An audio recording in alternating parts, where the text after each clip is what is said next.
माझा हा 329 मतांनी झालेला पराभव हा माझ्यासाठी अनपेक्षित होता. मात्र पैशाचा प्रचंड अतिवापर होऊन सुद्धा 6577 मतदारांनी माझ्यावर जो विश्वास दाखवला त्याबद्दल मी त्यांची मनापासून ऋणी आहे. या निवडणुकीमध्ये पैसा जिंकला, बोगस मतदार जिंकले आणि माणूस हरला. हे कटू पण वास्तव सत्य आहे. आज माझ्या गणातील काही मतदार हा काही पैशांसाठी पुढील 5 वर्षांसाठी विकत गेला. ही भावना माझ्यासाठी खूप वेदनादायक आहे.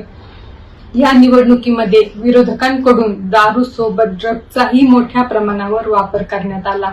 निवडणुकीत तरुण कार्यकर्ते अधिक पळावेत, रात्रभर जागे राहावेत यासाठी ड्रग्जचा अतिवापर करण्यात आला.